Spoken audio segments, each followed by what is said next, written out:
Welcome to the Loving Truth Podcast, where it's all about finding clarity, confidence, and peace in the face of marriage challenges. And now your host, relationship expert, and certified master life coach, Sharon Pope. Hello, loves. This is Sharon Pope, and this is The Loving Truth.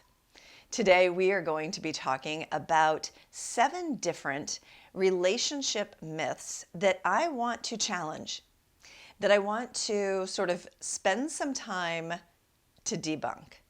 Because what I'm finding with my clients is that the old ways, or the very traditional ways of thinking about relationships and about marriage, aren't very helpful. Now, I want you to think about it like this. There are tools, let's call them some very basic tools, that very well-intentioned people have said, you should do this, and if you do that consistently, then your relationship will thrive, or it will last, or it will feel good, or whatever. Now, that works pretty well if you're not in crisis, right? If you're just sort of a little bit disconnected, or you hit a little bit of a rough patch together and you're missing each other and you want to reconnect, right? Something like date night works pretty well in that situation. But when you have years of disconnection, when you have been struggling for a long time, and there's some deeply held resentments on at least one party's part inside the relationship, now something like date night, not going to be so helpful, right? So it really depends upon how far along the problems are inside your relationship to know whether or not these things are going to be helpful.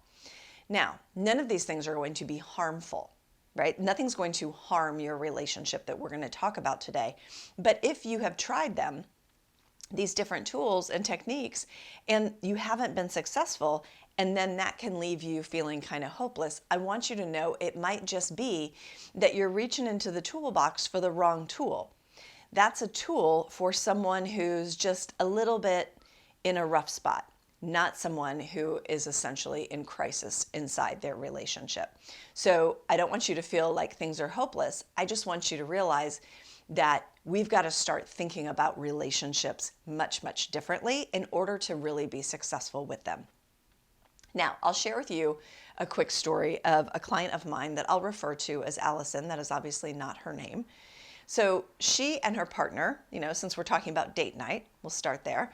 She and her partner have a date night once a week, and they have for years. Every Saturday night, they go out to dinner together.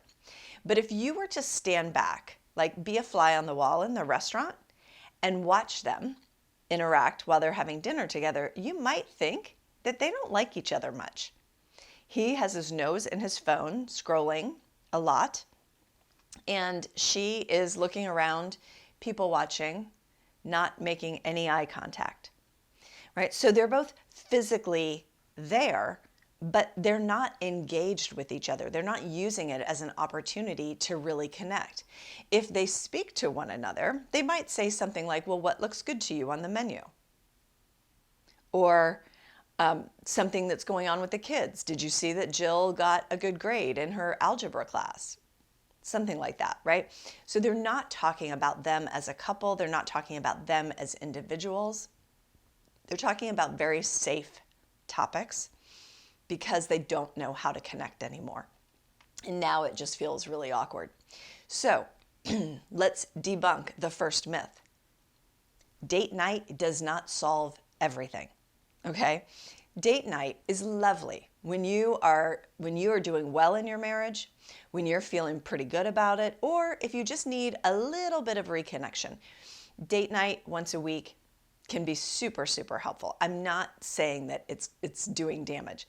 But what I'm saying is, if you show up to that date night, like my client Allison and her husband, where you're there physically, but you're not there mentally and you're not there emotionally, then you might actually be doing more harm than good, because the other person might be sitting across from you going, he doesn't even want to be here. Why do I even bother trying? It can leave you feeling more hopeless.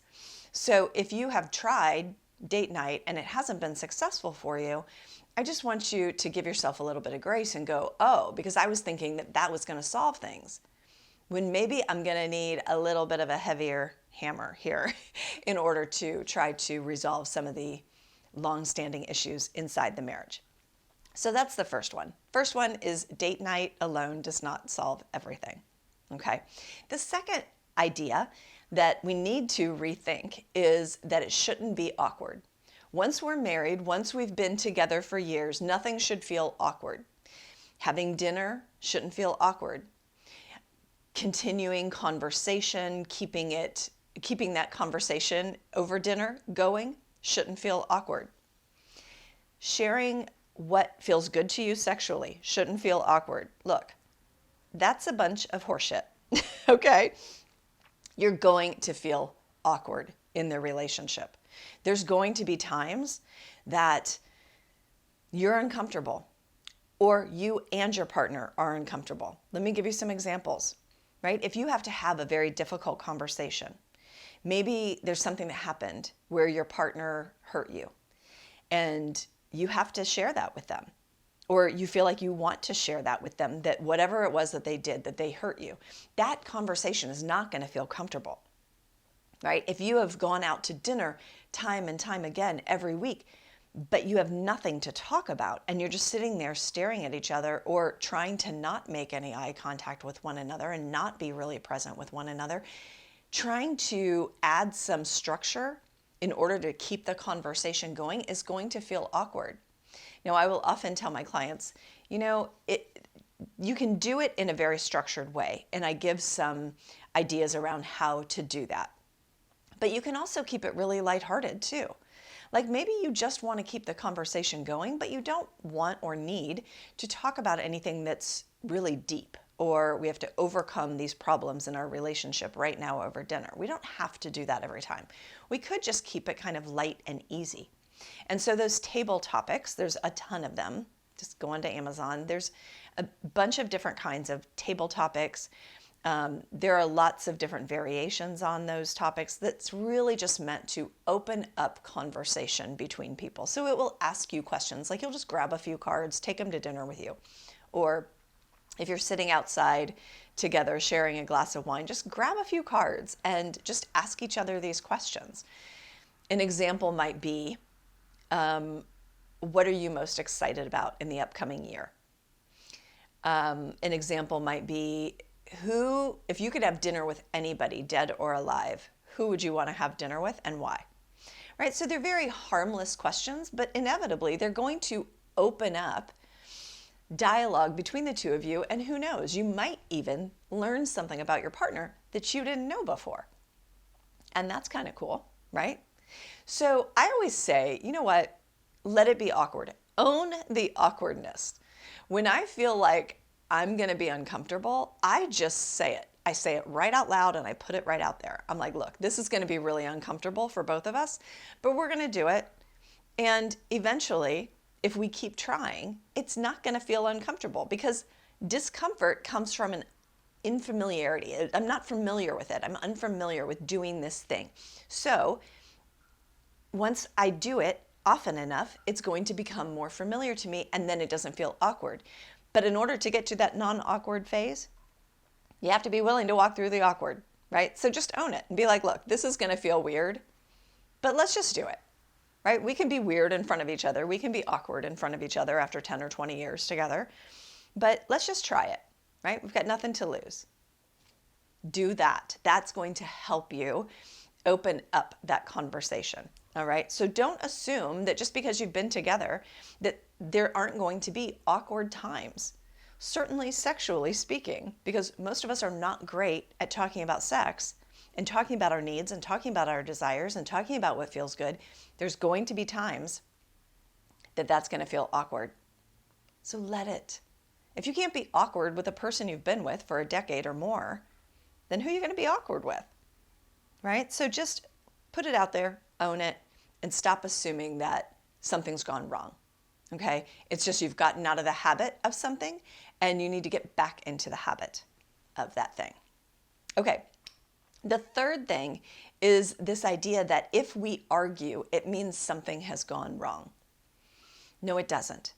If you argue, now, arguing every day, all the time. Like, okay, that's a bit extreme. But just because you argue once in a while doesn't mean that there's something wrong with your relationship. And it doesn't mean you have to rethink whether you're with the wrong partner or not. You don't. When you argue, what that means to me is that you two are talking about something that you care deeply about. And that's important. It's important to you.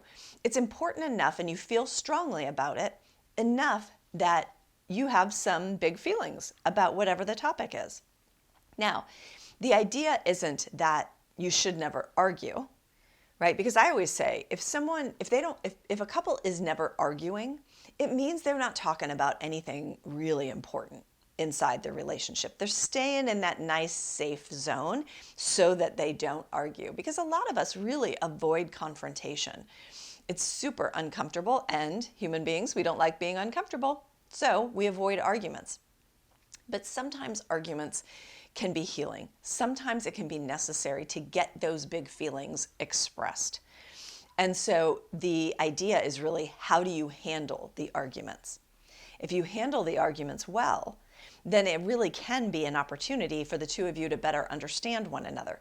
But if you don't handle the arguments well, and there's a lot of name calling and personal digs on each other, or a lot of anger and rage and yelling, now what we're doing is we're creating more problems on top of this disagreement that we're having. So not only is it not helpful, it's more harmful than anything. Okay? Now, the other idea, along the same lines as arguing, and this is probably one of my favorite rules to debunk, because everyone says, whatever you do, don't go to bed angry. Bull. Go to bed angry. It is the best idea, because you will see things differently in the morning. You will feel differently about whatever it is you're upset about in the morning. I'll give you an example. So this was just last week. My dog, one of my dogs, was having a lot of difficulty. He had had surgery, and it didn't go very well. And then he got to the stitches and basically got the wound infected, and some of the stitches came out. And so it was an open wound, right? So I knew this, and we were monitoring it. We had been to the emergency vet, and they said, okay, here's what you're going to do. You're going to clean him up every day, and you're going to pay attention, and you're going to bandage him, and all this stuff, right? So it was a Saturday. It was this last Saturday. And, I was looking at the wound, and I was like, oh, wow, this looks significantly worse than it did yesterday. This isn't good. Well, my husband was working out. He was at the gym. So when he came home, I said, babe, I need to talk to you. I want you to take a look at Leo's wound, because I don't feel like it's doing well at all. I think we might need to think about taking him back. I was worried, right? And by the way, I get anxious sometimes. Okay. So I was feeling a little anxious. This is completely outside of my comfort zone. And my little guy is hurting, and I'm worried. So he's like, no problem. I'll look at it in a little bit. He gets in the shower. He takes his time. I'm still getting really worried at this point, because I can tell my dog is super uncomfortable. He doesn't really know how to move because it's on his belly. And I'm just like petting him and trying to keep him calm and all this stuff. So I go into the bathroom where my husband's getting ready after taking a shower. And I'm like, babe, I need you to, can you please come look at this? Because I think we're going to need to do something. He's like, just calm down. Which, by the way, no one who's not calm ever likes to be told, calm down. Calm down. I'll be there in a little bit. Just, it's fine. I'll get there. Okay, so then he's done showering. Then he says, all right, well, I got to go to the drugstore because I have to get more of that cleaning solution. And I want to get some of those little like butterfly stitches or whatever, like these little sticker stitches. My husband was an ex-paramedic, right? So he doesn't get freaked out about all this stuff. I get freaked out about all this stuff when there's like blood and open wounds and things like that, right? So he's like, I'm going to go to the drugstore. I'll only be gone 10 minutes. I'm sitting here thinking, can't you please just take a look at this wound first before you go to the drugstore? Nope. First, things have to be done in a certain way. So I'm trying really hard to keep calm. So he goes to the drugstore, he gets all these things, he sits down, we have everything ready to go to clean up our dog and to put this antibacterial stuff on, and I guess he's going to put these little stitches on, I don't know. He looks at the wound and he's like, oh my gosh, this is really bad. It's really bad. So we take a picture of it, we send it to the emergency vet. Now, by the way, there's probably 2 hours that has gone by at this point. We send it to the emergency vet and they're like, yeah, you got to bring him in. So we load up both the dogs in the car and we bring him in. So I was a little salty, okay? By the time we got back that night, it was dark, it was late. I was still super worried. It was not good. And I was mad that I wasn't being taken seriously, that he was like, oh, it's just your anxiety, it's no big deal. No, it was a big deal and it was something that needed tended to. But he never even came back and said, wow, you were right, I should have done something with that. Now, the worst possible thing I could have done is bring it up that night and talk about it that night and have all the things to say about it that night. That would have been the worst possible thing because I would have said a whole bunch of probably hurtful things, and he might have said a bunch of hurtful things. Our emotions were high, we were exhausted, and we were worried, right? So the next day, I was able to have a better conversation with him, and I just said, look, I don't appreciate not being taken seriously. I get that sometimes I have anxiety, but when I come to you with something, I don't want you to just write it off. That is insulting to me. Now, I'm not going to hang on to this, but I need you to know how I felt about it, right? That's a calmer conversation. We didn't have some big blow up argument, and I was able to express how I felt, and he was able to hear and receive it. So my friends, if you are upset and you hear that little voice in the back of your head saying, well, whatever you do, don't go to bed angry, hear Sharon Pope's voice saying to you, bull, go to bed angry. Go to bed, get some rest, address it in the morning. Your on-ramp into that conversation is going to look and feel and sound so much different than it would had you tried to address it the night before when emotions are high. Go to bed angry. It's fine. Deal with it in the morning. Okay. Number 5 myth that we're going to debunk is that love should be enough. That love alone, like I said I loved you when I married you, I'll let you know if that changes, that idea. Love alone should keep a marriage together over the course of, 50, 60 years together. Of course that is a myth. Love is lovely, but to me it's sort of table stakes, right? You know how they say that love is a verb?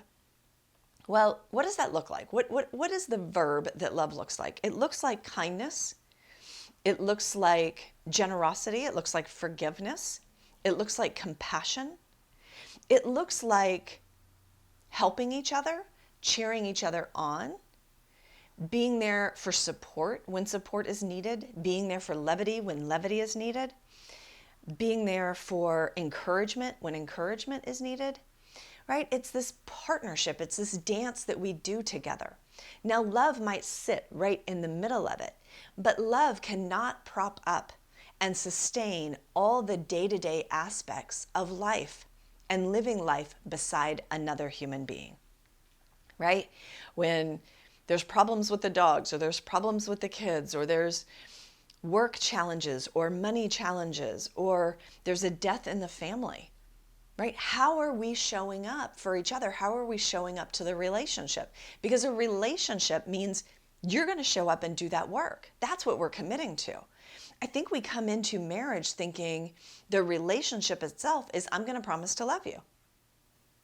Well, okay, but what is that going to look like when times get difficult? Right? When we get pressed, when we get squeezed, when we're under a lot of stress or pressure, what is that going to look like for the two of us? And love is not enough, right? Sometimes compassion is what's needed, or forgiveness is what's needed, or a very difficult conversation, or being able to hear a hard truth about yourself might be what's needed. So love in and of itself, while it is very durable, it's not enough to sustain a marriage and a relationship in today's day and age for the next, call it 50, 60 years, okay? So on the flip side of that is desire, right? We think desire should just be there, as if it's this magic pixie dust, right? This desire for my partner was there in the beginning. Let's just assume that you had some degree of desire for your partner in the beginning, even if you can't remember it right now. That's okay. That it was there and then it's not. It was there 10 years ago and now it's not. And we know that there's a lot that probably has transpired over the course of, let's say, 10 years that has made you not necessarily want to snuggle up and desire and feel real desire or passion for your partner. Now, they always say the honeymoon period, I've heard it, it's somewhere around 18 months together. So 18, let's call it, let's be generous.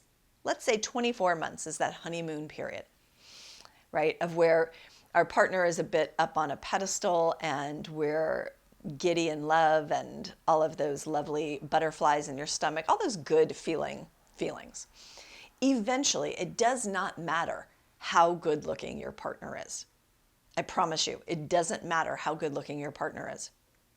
At some point, that butterfly feeling is not going to magically be there, right? I think my husband is incredibly attractive, but I don't often look at him and my clothes just want to pop off, right? That's not how it works, right? And if you look at I always look at Brad Pitt. He cheated on Jennifer Aniston and Angelina Jolie. So it is never about how people look. That's the land of the beautiful people. And they still weren't satisfied. They still didn't have that desire, right, for one another. So desire is not this magic thing that is bestowed upon us and then just magically goes away and we have no control over it. Desire is something that we have to cultivate inside of our relationships. We have to pay attention to it. And most of us, I don't know about you, but I was never told, look, if you don't pay attention to desire inside of your marriage, it will go out. It's like a fire. Think of desire as fire. If you don't stoke that fire, if you don't give it some air, give it some kindling, if you don't pay attention to it, that fire is going to go out and eventually go to embers and then die, right? So it's the same thing with desire inside of our relationships. We got to pay attention to that. And so how do you create desire? That means we're going to have to insert things like surprises and some spontaneity and a little excitement and a little curiosity and maybe even a little mystery here and there. But at least surprises every now and then, surprising one another, inviting one another in a lovely way to be intimate, as opposed to you want to fool around, right? That's lame. That's high school stuff. Let's not do that, right? We've got to pay attention to desire, because this idea that it should just always be there, ready, willing, and waiting for us, that's not a reality. That's not a thing. So we got to get over that. Now, the last myth that I want to debunk is that the marker for success in marriage is that you remain together forever. Right? How many times do you hear people who are going through a divorce and they say, I failed? They look at it as a failure. And when you look at what constitutes a successful marriage, easy for me to say, what constitutes a successful marriage is that they remain together until death. But really, I have seen many of my clients where they've navigated divorce, they've chosen to go that route. But that doesn't mean that their marriage was a failure. There were things that came from the result of two people coming together and attempting to love one another as best they could until they no longer could, right? There were children that were born. There are generations of human beings that will exist on this planet because two people came together. So how can you possibly look at that and say that's a failure? or that because it didn't last until death, that it wasn't successful, right? Like, think of it like this. If you had a job, let's say you were a marketing director, and you had that job for 10 years, and then you got recruited, and you were successful in that job, and you enjoyed that job, and you helped the company in a lot of ways in that job, and then you got promoted, and you were, courted by another company. You left that company, you went to another company, and now you're vice president of marketing, and you're successful over there too. Does you now being at this new company in this new VP role, does that now negate what you did as director over here? We would never look at it through that lens in any other area of our lives, right? We would never say, oh, that was a failure, but this is a success because I'm still in it. No, you would say that was successful, and it helped me to now step into this new role, to be successful in a new way, right? So we don't look at our lives that way anywhere else except in marriage. The singular marker that most of society looks at of whether or not a marriage is successful is longevity. And my friends, we can do better than that, right? Maybe there were experiences that we shared together that never would have happened had we not been together. There were human beings that were created, little human beings that were created that never would exist had the two of you not come together. Right? There are so many things that happen inside of a relationship that we've got to come up with some better markers for success than just longevity.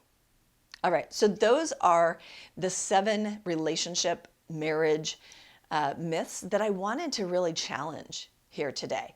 And like I said, most of these, outside of making you feel hopeless because maybe 1 or 2 of them aren't going to be successful for you, they're not going to do harm or damage, but they're not going to be helpful for you. And I think that it's really important that we get clear about where we are. We can't use a Band-Aid for a gunshot wound, right? And that's what I think sometimes we try to do when we use something like date night to fix a marriage that has been disconnected and struggling and feeling resentful between the two of you for a decade. That's the equivalent. Right? So sometimes we're just going to have to pull out some bigger tools in order to solve those things. But some of these ideas that they're just assumed. I don't even know if we were taught them. Things like love should be enough and desire should always be there, right? Those are the kinds of things that I think that we just assume them, and then enough of us bought into it that we just think that that's the way it's supposed to be. That's what a healthy relationship is supposed to look like. And my friends, those are the kinds of thoughts that are hurting us because we're assuming that something is really broken. But really what is broken is the initial idea of that love is enough and that desire should be there and longevity is the only marker of a good relationship and date night should solve everything. All of these things that I've shared with you, right? When we can start challenging those things, then we can come at our relationships much differently. And my friends, we will have greater success and our relationships will start to feel better. All right, I hope that was helpful for you. Until next week, take really good care. Love, if you're questioning whether you can recover the feelings you've lost for your spouse and you're serious about putting an end to feeling stuck, lost, and alone, I've written a book just for you. It's called Stay or Go: How to Find the Confidence and Clarity You Need so you can either fix your marriage or move forward without regret. The approach I share in this best-selling book has already worked for thousands of women struggling in lonely, disconnected marriages, and I'm confident that it will work for you too. If you don't want to spend another day stuck in indecision, go to SharonPopeBook.com to get your copy of Stay or Go now. That's SharonPopeBook.com.